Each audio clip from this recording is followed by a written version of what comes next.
Mucha atención, interrumpimos sus comerciales de YouTube para presentarles un reporte especial.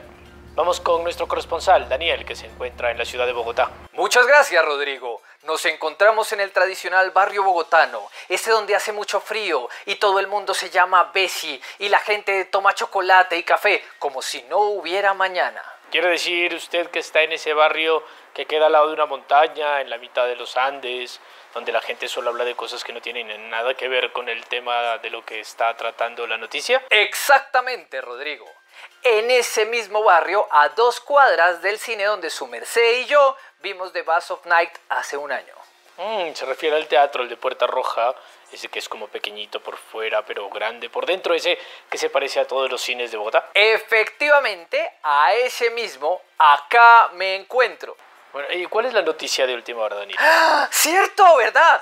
Una invasión extraterrestre, Rodrigo. Nos tripularon los marcianos. Este es el fin. Apague y vámonos. Creo que me van a abducir. A ver, permítame, si lo entiendo, Daniel. Como los extraterrestres lo van a abducir, podemos decir que esta semana en Estereoscopio hablaremos de The Bass of Night, la película. Efectivamente, hablaremos de The Bass of Night, la película. A menos claro está que me abduzcan antes. Antes de que lo abduzcan, ¿ok? ¿Entiendo bien? ¿Daniel? ¿Daniel? ¿Lo abdujeron? ¿Daniel? Hola amigas y amigos de Estereoscopio, yo soy Rodrigo. Y yo soy Daniel. Y en el capítulo de hoy vamos a hablarles de una película, aunque en realidad también vamos a hablarles de una serie, aunque en realidad vamos a hablarles de una persona. Es que en este capítulo hablaremos de una película configurada como una especie de homenaje a un guionista que es una de las personas que más ha influenciado los productos audiovisuales relacionados con los medios de masas y con las narrativas de lo no mimético en el siglo XX. Rod Serling. Aunque vamos a hablar de la película The Bass of Night, There's something in the sky.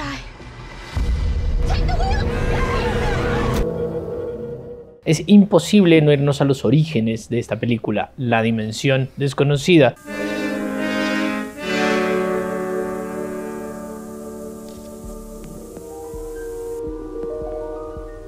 Y con esta serie, a todas las series de los años 50 y 60 de misterio, cargadas de ciencia ficción y con unas altísimas dosis de imaginación que inspiraron a más de una producción audiovisual actual. Entonces en este capítulo de estructura deductiva iremos desde lo más general a lo más particular, llegando hasta el corazón, hasta una semilla de imaginación poderosa.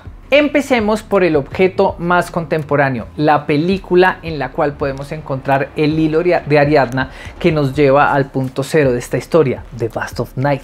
Una película independiente filmada en 1 mes y medio con un presupuesto de $700.000, que realmente es muy poco dinero para una producción de este estilo y en realidad para cualquier película. Estoy hablando con ustedes, señores del FDC. Esta es una de las cintas que muestran que con poco dinero pero con una buena historia y unos buenos actores se pueden hacer cosas increíbles. Esta película, cuyo nombre curiosamente no tradujeron, pero que llamaremos de ahora en adelante Lo Vasto de la Noche, porque realmente es un nombre hermoso, Lo Vasto de la Noche. Bueno, como fue es en español, pero fue dirigida por Andrew Patterson en 2019, fue protagonizada por Sierra McCormick y Jane Horowitz, con guión del mismo Patterson. Ganó un montón de cosas, el premio al público al mejor película en el Festival de el Cine de Slamdance, fue finalista del People's Choice en el Festival de Toronto y fue ganadora del premio de jurado en el Festival de Cine de Overlook en el 2019. También fue nominada a Mejor Primer Guión en los Independent Spirit y a Mejor Película Internacional en el Festival de Cine de Edimburgo. Para quien quiera verla, está en la plataforma de Amazon Prime. Lo Vasto de la Noche está ambientada en un pequeño pueblo de Nuevo México, Estados Unidos, en los años 50.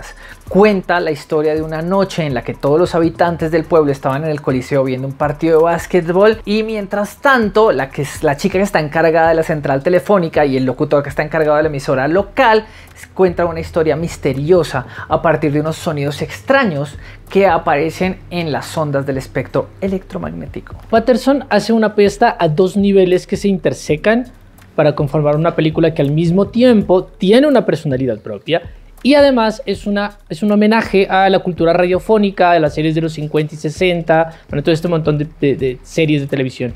El primero es un nivel no formal, con largos traveling que recorren el pueblo de un lado a otro, tiene plano secuencia que permiten construir a los personajes a través de unos diálogos que son frenéticos y con una puesta en escena que le da prioridad a las historias que cuenta cada uno de los personajes y que finalmente terminan dándole prevalencia a la oralidad y a la creación de mitos y narrativas desde la voz que cuenta.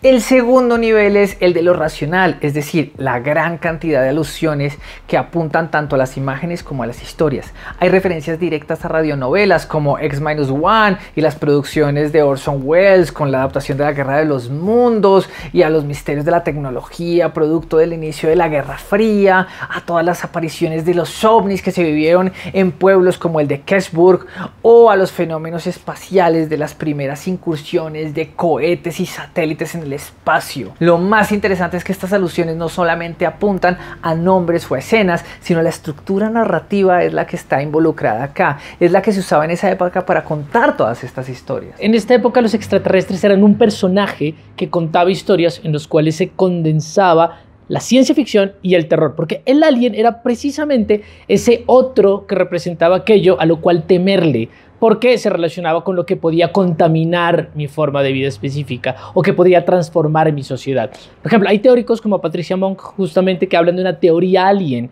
una teoría en la cual el peor terror es a lo desconocido, como lo dice Lovecraft, y por lo tanto el extraterrestre es lo más desconocido, se convierte en el portador de la alteridad absoluta. Esto claramente hizo que se produjera una narrativa propia de la Guerra Fría, que construía a los seres del espacio exterior como entes que encarnaban todo lo desconocido, lo terrorífico, pero que podía esconderse tras la máscara de lo familiar. Una nueva forma en la que se narraba el Unheimlich freudiano que se podía reconstruir a partir de las narrativas propias del macartismo norteamericano. Podríamos decir entonces que estas nuevas formas de concebir el mundo tras la Segunda Guerra Mundial produjeron una visión de mundo dicotómica, en la cual se abrían espacios de indeterminación que no pertenecían a uno de los dos extremos ideológicos o políticos. Así se crearon durante la década de los 50 dos tipos de series que estaban retomando el sujeto del alien. Unas que justamente restituían el cuerpo de esos otros con la alteridad absoluta como una forma ideológica a la cual adscribirse o a la cual temer. Y otros que señalaban justo los puntos de indeterminación que producían esas dicotomías políticas. Y entre estas series que apuntaban al espacio de indeterminación, la más importante de todas, o al menos la que más eco produjo en obras posteriores, fue The Twilight Zone. Reino maravilloso de la imaginación, la dimensión desconocida. O, como la conocemos acá, la dimensión desconocida. Esta serie se divide en 4 etapas. La primera a finales de los años 50, la segunda a finales de los años 80, la tercera a inicios del siglo XXI y la última entre 2019 y 2020. Una película como Lo Vasto de la Noche apunta a la producción de la primera etapa, que se configuró como una de las más importantes de la época y una de las que tiene más episodios. Tiene 156 capítulos divididos en 5 temporadas, es decir, tenía unos 30 episodios por temporadas y salieron del aire en 1959 hasta el 64. Lo Vasto de la Noche justamente inicia con un clarísimo homenaje a la dimensión desconocida, con uno de los openings más famosos de la televisión, el cual es también recreado en la película, pues a partir de la adaptación, como una entrada a la historia que se nos narra. De cierta manera, nosotros podríamos entender la película como si fuera un capítulo de la serie, pero que se convirtió en largometraje, dado que sigue dándole el poder a una voz en off, con la que inicia, que permite la entrada a un mundo extraño en el cual se nos advierte las cosas no funcionan como en el mundo real. Cuando analizamos los capítulos de la primera etapa de esta serie encontramos que siempre hay una duda sobre la construcción de unas políticas de lo real que quedan como elaboradas por una estructura desconocida y totalmente irrepresentable. Esta potencia de lo desconocido se puede leer como la aparición de un poder que produce cambios significativos en los mundos y que rearman la forma como nos entendemos como comunidad. En muchos capítulos de la dimensión desconocida, el eje temático no es la aparición de la extrañeza como motivo argumental, sino dar la vuelta a la visión de lo normal y lo cotidiano como una construcción artificial. Esta visión es avanzada para su época. Posiblemente es lo que desembocará en lo que Ballard llama el viaje por el espacio interior. Así, lo que sucede es que en el fondo temático de todos los capítulos de esta primera etapa ocurre la entrada de esas políticas de lo irreal, que son los ejes de transformación de unas vidas totalmente cotidianas que se rarifican o que hacen una licuefacción de los conceptos que consideramos reales. Hay una propuesta política de transformación del mundo que se levanta como una forma de resistencia individual contra un mundo que impone dichos cambios como fatalidades absolutas. Finalmente, esto es una estructura muy de la tragedia griega, en la cual hay un sujeto personaje sobre el que recaen fuerzas totalizantes, con los cuales debe tomar una decisión que siempre va a resultar trágica. Son como Agamenones de la posguerra, digámoslo así. Eso se sigue incluso en las otras etapas, ¿no? O sea, por ejemplo, es muy claro en el capítulo Special Service, el capítulo de la temporada 3, el número 29, es como Truman Show, ¿no? Oiga, no lo había pensado, pero sí, Truman Show tiene todas las sí. La primera etapa de la Dimensión Desconocida tuvo muchos guionistas y tras los más de 150 capítulos hay una gran cantidad de mentes increíbles que crearon universos profundamente complejos. Solo para nombrar uno, es ni más ni menos que Richard Matheson, el autor de Soy Leyenda, que también fue el creador del famoso capítulo Pesadilla a 2000 pies.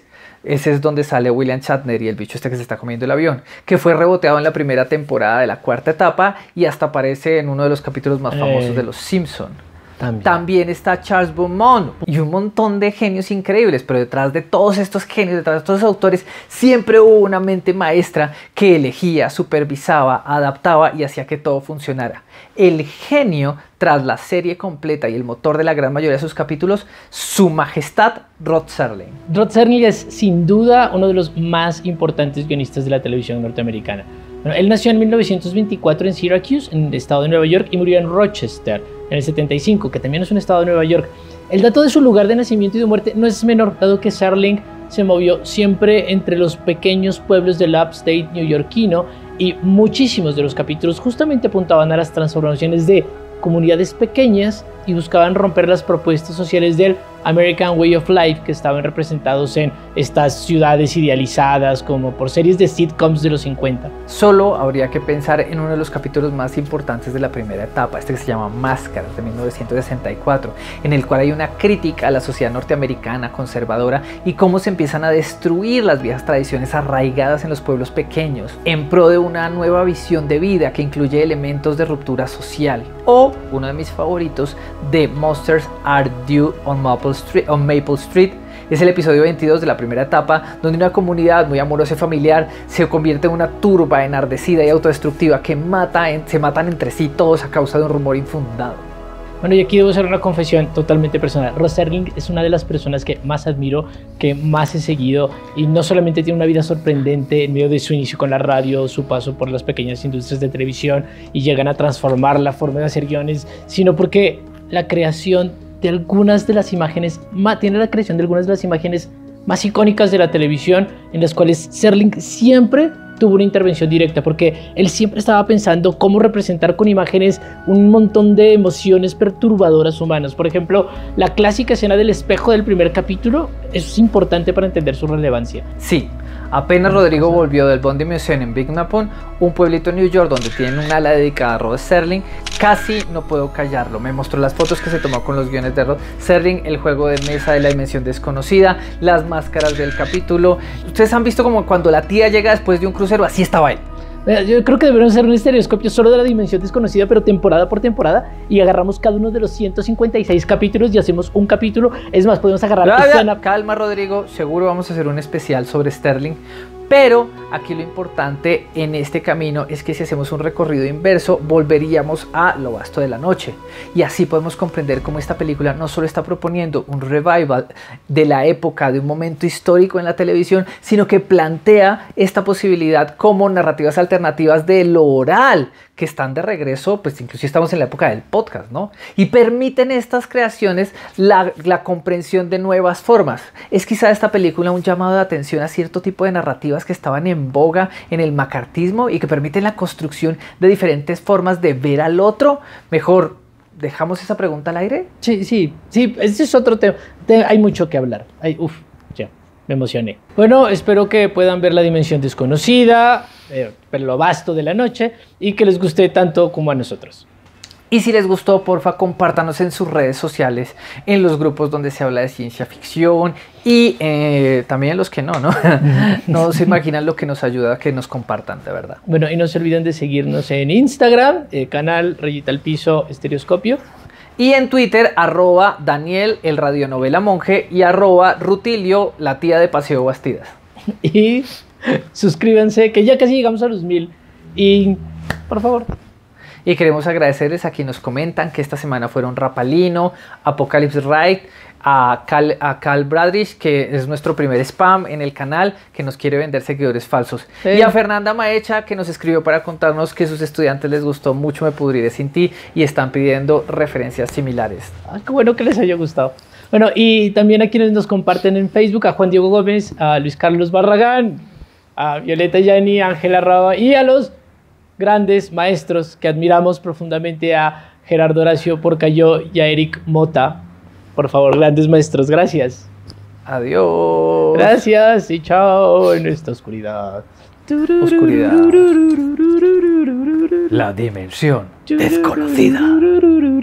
Daniel despertó un día y no estaba en un eterno capítulo de Estereoscopio en la dimensión desconocida.